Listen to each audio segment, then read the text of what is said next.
Hello everyone. आज हम UGC net unit 5 कविता पढ़ेंगे। और हम कविता जो पढ़ने जा रहे हैं वे नागा अर्जुन की कविता है कालिदास, जो कि सतरंगे पंखों वाली में संकलित है 1959 में। तो इस कविता को हम पढ़ेंगे। पढ़ने से पहले हम इनके राइटर के बारे में जान लेते हैं। नागा अर्जुन, जो नागा अर्जुन है उनका जो बचपन का नाम होता है वो ठगन नाम होता है। इनके परिवार में इनके माता पिता के जो बच्चे होते हैं, जो संतान होती है, वे जन्म लेते ही जो है मृत्यु उनकी हो जाती थी कुछ दिन बाद। तो लोगों को लगा कि जो नागा अर्जुन है उनकी भी मृत्यु हो जाएगी और ये अपने माता पिता को ठग कर चले जाएंगे। लेकिन ऐसा नहीं होता है, वे जीवित रहते हैं। ठगन के बाद इनका नाम जो है वे वेदनाथ मिश्र पड़ता है और ये नाम उनके माता पिता द्वारा दिया गया था। फिर ये साहित्य में कदम रखते हैं। जब साहित्य में कदम रखते हैं तो शुरुआत से ही हिंदी भाषा में लिखना शुरू नहीं कर देते हैं। ये किसमें लिखना पहले शुरू करते हैं? शुरुआत में मैथिली भाषा में लिखना शुरू करते हैं। इनकी मैथिली भाषा में बहुत प्रसिद्ध काव्य संग्रह है जिसका नाम है पत्रहीन नग्न गाछ। इसके लिए इन्हें साहित्य अकादमी पुरस्कार भी मिला है। नागार्जुन की पहली कविता हिंदी में राम के प्रति है। कौन से? राम के प्रति। और मैथिली भाषा में कविताएं जो लिखते थे वे किस नाम से लिखते थे? यात्री उपनाम से लिखते थे। तो ये याद रखिए, क्या महत्वपूर्ण है। और दूसरी बात है ये कि इनको भ्रमण करना बहुत पसंद है। बार क्या होता है कि घूमते-घूमते ये श्रीलंका में पहुँच जाते हैं। श्रीलंका में जाने के बाद ये बौद्ध धर्म में दीक्षित हो जाते हैं, जिससे इनका नाम क्या पड़ जाता है? नागा अर्जुन। और साहित्य जगत में नागा अर्जुन नाम से प्रसिद्ध हुए। ये प्रगतिवादी कवि भी कहलाए। इस कविता में नागा अर्जुन अप जो नागा अर्जुन होते हैं इस कविता में, कालिदास में, नागा अर्जुन जो हैं वे कालिदास से इनकी रचनाओं को लेकर इनसे प्रश्न कर रहे हैं। और वो क्या प्रश्न कर रहे हैं देखेंगे हम। प्रश्न कर रहे हैं कि आप जो इतनी अच्छी अच्छी रचना लिखते हैं, इतनी पीड़ा वाली, इतनी वेदना वाली, इतने दुख दर्द वाली जो रचनाएं लिखते हैं, क्या वे दुख दर्द पीड़ा वेदना आपके पात्रों की है होती है या आपके स्वयं की है? तो यही प्रश्न नागा अर्जुन कालिदास से पूछते हैं। चलिए मान लीजिए मैं एक रचना लिख दूं, एक कहानी लिख दूं और मेरी कहानी में कोई अधूरी प्रेम कहानी हो, तो आप लोग पढ़ेंगे तो आप सभी पूछ सकते हैं कि मैम क्या ये सच में आपके पात्रों की कहानी है या आपके या साथ कोई घटना घटी है? तब आप प्रेरित होकर लिख देंगे। तो इसी प्रकार नागा अर्जुन भी जो है कालिदास से पूछ रहे हैं। इस कविता में कालिदास ने 3 रचनाओं को टारगेट करते हैं। ठीक है? कालिदास की 3 रचनाओं को टारगेट करते हैं। पहला रघुवंशम, कुमार संभव और अगला कौन-सा होता है? अब चलिए बताइए। जी हाँ, मेघदूत। तो सबसे पहले हम पढ़ेंगे रघुवंशम।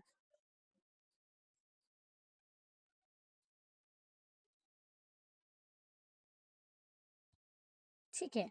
रघुवंशम पढ़ेंगे।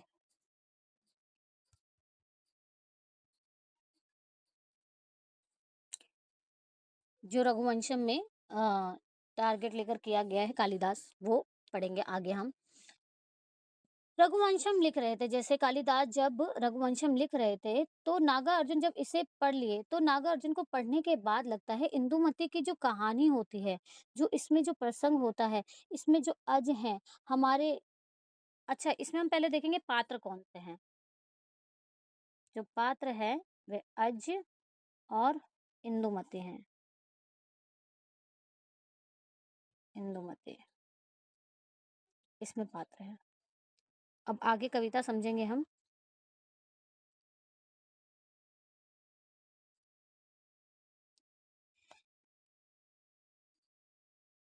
तो इसमें जो अज हैं, अज कौन है? दशरथ जी के पिता होते हैं। ठीक है? आज जो हमारे हैं श्री राम जी के दादाजी होते हैं, मतलब दशरथ जी के पिता होते हैं। इनका विवाह राजकुमारी इंदुमती से होता है। तो विवाह होने के बाद ये दोनों वन में घूमने के लिए जाते हैं। उसी समय आकाश मार्ग से जो हमारे नारायण जी हैं वे गुजर रहे होते थे। अब उनके हाथ में, आप सभी को पता है, नारायण जी ने अपने साथ एक वीणा लेकर चलते थे। तो उस वीणा में एक माला लपेट कर चलते थे। उस समय क्या हुआ, जब वे आकाश मार्ग से गुज़र रहे थे, तो उस समय हवा चलती है, तो वे माला माला जो है हमारी इंदुमती जी के, हमारी राजकुमारी जी के हृदय पर गिर जाता है। हमारी कोमल राजकुमारी जो होती हैं, उनके हृदय पर गिर जाता है। क्या होता है, उसी समय उनकी मृत्यु हो जाती है। और जब आज देखते हैं कि इंदुमती की मृत्यु हो गई है और वे अकेले रह गए हैं, वे उनसे बिछड़ गए हैं। उसके बाद उनकी जो पीड़ा है, जो वेदना है, जो दुःख है, दर्द है, उस उसे कैसे मतलब उसको बयाँ किया है इसमें रघुवंशम रचना में। तो नागार्जुन इसे पढ़ने के बाद सवाल करते हैं कालिदास से। अब आइए इन 4 पंक्तियों को हम पढ़ते हैं। कालिदास सच सच बतलाना, इंदुमती की मृत्यु शोक से अज रोया या तुम रोए थे, कालिदास सच सच बतलाना। यानी इसका अर्थ है, यानी जो तुम अज की पीड़ा लिख रहे हो, अज सच में अज की पीड़ा थी या तुम्हारी पीड़ा थी, या तुम्हारी कोई घटना घटी थी। मतलब कोई देखिए, कोई भी कवि जब रचना लिखता है तो उसकी पीड़ा को वे पहले स्वयं भोगता है, उसके बाद ही वे रचना लिखते हैं।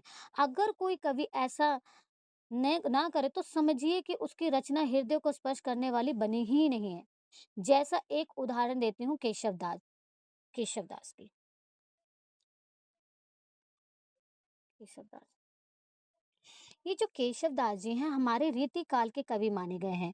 जो केशव दास जो हैं, प्रतिस्पर्धा में आकर रामचंद्र का लिख देते हैं, लेकिन इसमें वे अपनी भावनाओं को, अपनी वेदना को अच्छी तरह से बयान नहीं कर पाते हैं, जिसके कारण जो मार्मिक प्रसंग होता है, वे हास्य परक में बन जाते हैं। अब इसी पे शुक्ल जी ने भी कहा है, शुक्ल जी ने एक कथन कहा है कि केशव दास को कवि हृदय मिला ही नहीं। क्यों नहीं मिला था? क्योंकि वे अच्छी तरीके से वर्णन नहीं किए थे। वहीं कालिदास को कवि हृदय भर-भर को मिला है, भर-भर के इनको कवि हृदय मिला है। और अज की, इसलिए तो उन्होंने अज की पीड़ा को अच्छे से वर्णन किया है। तो जैसा कि मैंने आपको बताया कि इसमें पात्र कौन है, अज और इंदुमती हैं। तो आप सभी समझ गए? जो रघुवंशम में ये जो कालिदास वाली मैंने पंक्तियाँ पढ़कर आपको बताई, ये अच्छे से समझ गए ना हम? जी। आगे हम अब पढ़ेंगे, अब हम अगला पढ़ेंगे कुमार संभव। तो दूसरी रचना कौन से लेते हैं वे? कुमार संभव। कुमार संभवम।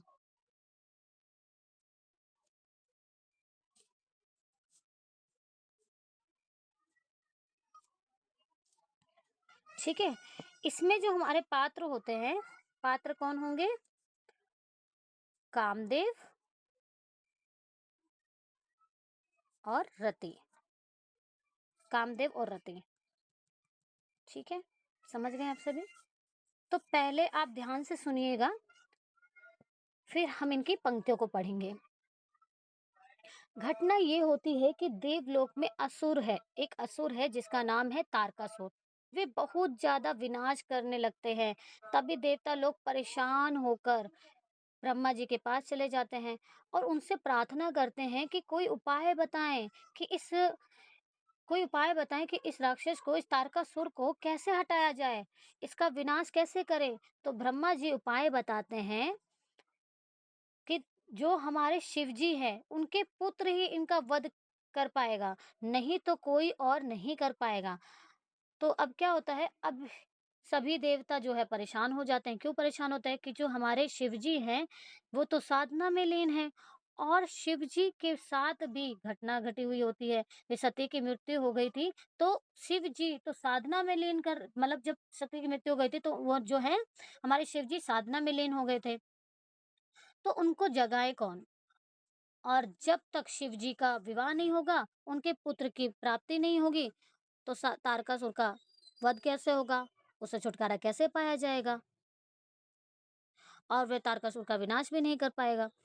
तो सभी देवता जो कहाँ चले गए? कामदेव के पास चले गए। कामदेव के पास चले जाते तो उनसे कहते हैं, कामदेव जी आप जा करके शिव जी की तपस्या को भंग कर दीजिए। और यही काम कामदेव करते हैं। लेकिन कामदेव जैसे ही भंग करते हैं शिव जी की तपस्या, उनकी मतलब जैसे ही भंग करने लगते हैं, उनकी ना तीसरी नेत्र खुल जाती है, शिव जी की तीसरी नेत्र खुल जाती है। तो आप सभी को पता होगा कि तीसरा नेत्र खुला तो विनाश होगा। तो जैसे ही तीसरा नेत्र खुलता है, उसे एक आग निकलती, एक ज्वाला निकलती है और उसी अग्नि में कामदेव जो होते हैं कामदेव, वो भस्म हो जाते हैं। अब कामदेव जब भस्म हो जाते हैं, तो कामदेव की मृत्यु हो गई। अब इनकी पत्नी रति जो है वह अकेली पड़ जाती हैं, अकेली रह जाती हैं। अब रति का जो दर्द, रति की पीड़ा है, विरह पीड़ा जो है, जो रति का विलाप करेंगी, इसी विलाप को कुमार संभव में लिखा गया है।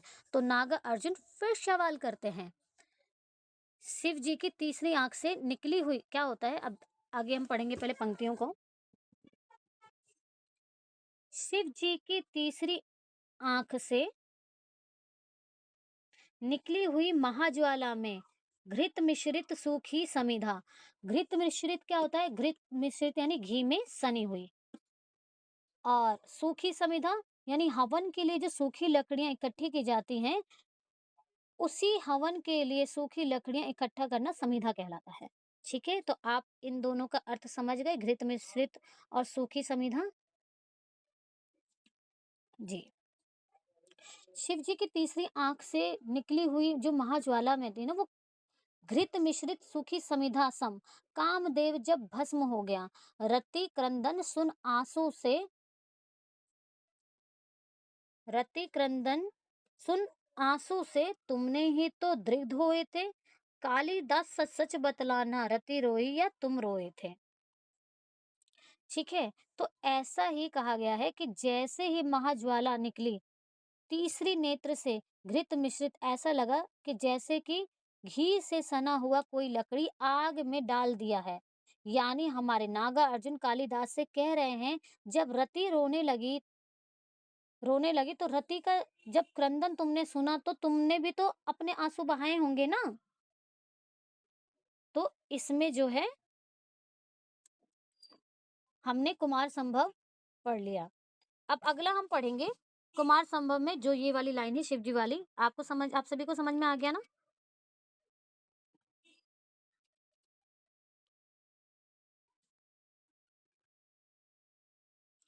अब अगली रचना जो लेते हैं वे मेघदूत लेते हैं। मेघदूत। तो सबसे पहले हमने इसमें क्या लिया? पहले रघुवंशम, फिर कौन सा लिया बेटा बताओ? कुम्हार संभव, और अगला मेघदूत।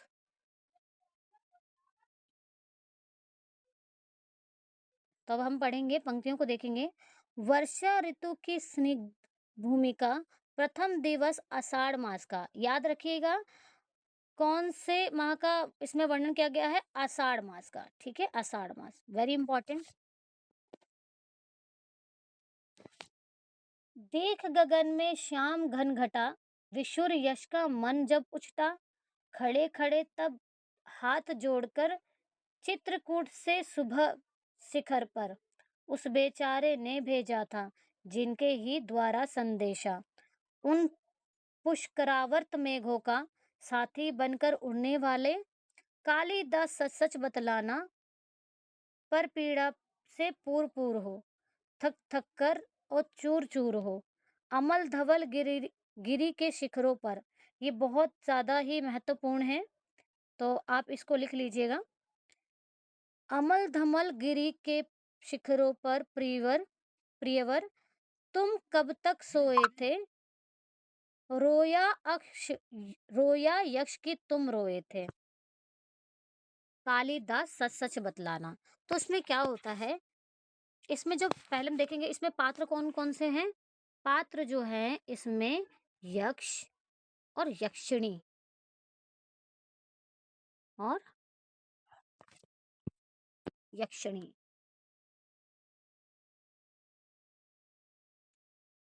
ये पत्नी पत्नी होते हैं, पति पत्नी होते हैं। तो बादल को दूत बनाकर कौन भेज रहा है? कहानी क्या है इसमें? यश और यक्षिणी होते हैं। यश जो होते हैं वे राज दरबार में काम करते हैं। जो यश हैं, जो मैंने पात्र बताया आप सभी को, वो राज दरबार में काम करते हैं। क्या होता है कि धन कुबेर एक राजा है, वहीं पर यक्ष काम करते हैं। अब होता क्या है कि यक्ष का काम में ही काम जो करते हैं, उनका काम क्या होता है, वे ताजे-ताजे पुष्प को तोड़कर लेकर जाना होता है राजा के पास, ताकि वे जो धन कुबेर हैं उनके उस फूल से, उस पुष्प से पूजा अर्चना कर पाएँ। लेकिन यश का जब नया-नया विवाह होता है यक्षिणी से, तो यक्षिणी के प्रेम करते हैं, इतना प्रेम करते हैं, वो प्रेम में लीन होते हैं, ठीक है? तो यश को लगता है कि सुबह-सुबह पूजा होती है, तो क्यों ना रात को पुष्प ही तोड़ लिया जाए, तोड़कर रख लूँगा तो सुबह जाकर मैं दे दूँगा, तो वो पूजा कर लेंगे। तो सुबह में क्या होता है, देरी नहीं होगी, अगर रात को फूल तोड़ लिया जाए। ऐसा किसको लगता है? यक्ष को लगता है, वो ऐसा सोचते हैं, तो वो रात को फूल तोड़ लेते हैं। तो यही काम वो यक्ष करते हैं। अब कमल के फूल तोड़कर रख लेते हैं, फिर सुबह धन कुबेर पहुँच जाते हैं। पूजा के लिए जब जब जब वे जाते हैं, तो जब फूल को देखते हैं, तो समझ जाते हैं कि ये तो रात का फूल तोड़कर रखा हुआ है। तो यक्ष को दंड देने के लिए यक्ष को यक्षिणी से, ध्यान से सुनिएगा, यक्ष को यक्षिणी से 1 वर्ष के लिए दूर कर देते हैं, जिसके बाद यक्ष यक्षिणी से दूर रहने लगता है। लेकिन अब जैसे मैंने ये वाली लाइन पढ़ी, आषाढ़ वाली आपको दिखाया था ना, लेकिन क्या होता है, प्रथम दिवस आषाढ़ मास का, लेकिन क्या होता है कि जब आषाढ़ का महीना आता है, तो बारिश को देखता है, बारिश को चलते देखता है, तो यश से रहा नहीं जाता, तो अपने संदेश को, अपने पीड़ा को कहकर, संदेश के रूप में मेघ को दूत बनाकर भेज देता है यक्षिणी के पास, अपनी पत्नी के पास। कहाँ भेज देता है? यक्षिणी के पास, अपनी पत्नी के पास। वर्षा ऋतु की स्निग्धन भूमिका, प्रथम दिवस आषाढ़ मास का।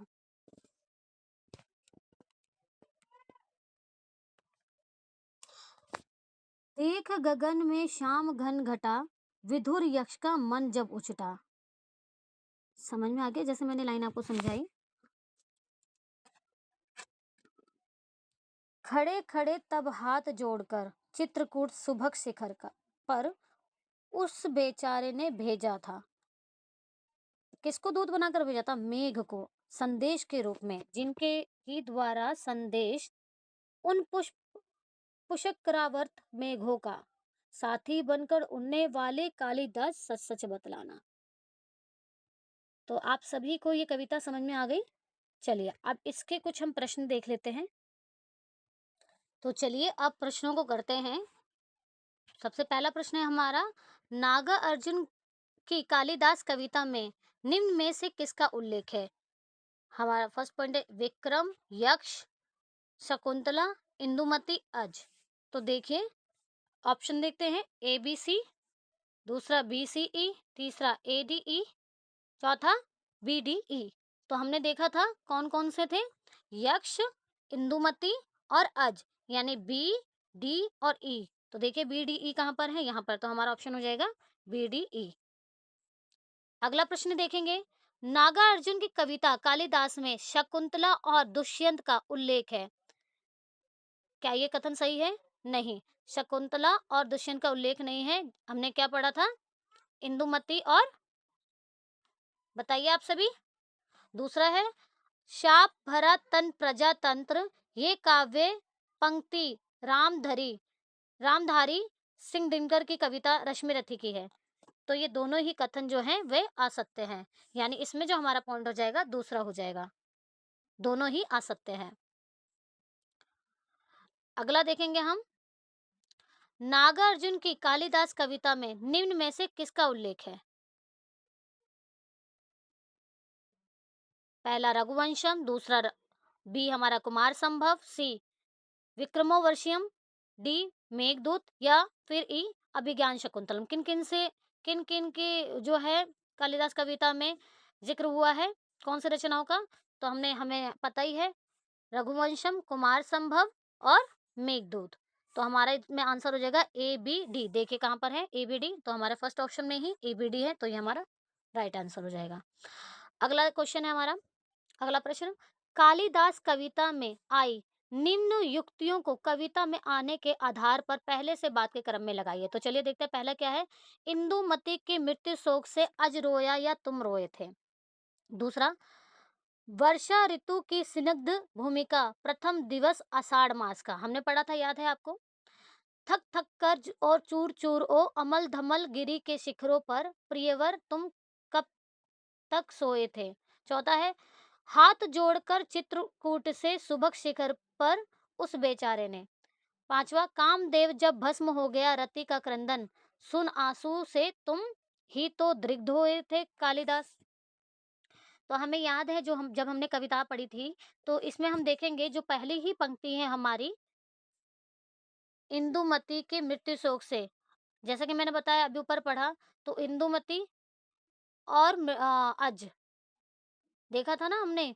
इसमें जब इनका विवाह हो जाता है और जब जाते हैं तो नारद जी की जो वीणा होती है उसमें जो माला होते हैं, उसको गिरने से क्या बोलते हैं, इंदुमती की मृत्यु हो जाती है। तो सबसे पहले हमने ये पढ़ा था, आपको रिमाइंड हो गया होगा, कॉल रिकॉल कर पा रहे होंगे आप। तो पहला पॉइंट देखिए आप सबसे पहले किसमें है, तो डी में है। आप देख सकते हैं पहला अब इधर दो में है, सी और डी में सबसे पहला पॉइंट, यानी हमारा ए और बी कट गया। अब हमें सिर्फ सी और डी में से देखना है। अगला देखिए, अब लास्ट पहला और अंतिम हमें ध्यान रखना है कि कौन सी पंक्ति आई है। तो चलिए पढ़ते हैं। वर्षा ऋतु स्निग्ध भूमिका, ये तो नहीं आएगी। थक थक कर ओ चूर चूर ओ धमल अमल धमल गिरी के शिखरों पर, प्रियवर तुम कब तक रहोगे। तो हम पढ़ने से ही पता चल रहा है ये हमारी लास्ट पंक्ति थी जब हमने कविता पढ़ी थी। तो देखते हैं अब थर्ड लास्ट में किसमें है, तो इसमें डी में ही है, तो हमारा आंसर हो जाएगा डी। तो इस प्रकार से हमने कुछ क्वेश्चन सॉल्व कर लिए। आगे हम नई कविता को पढ़ेंगे। धन्यवाद।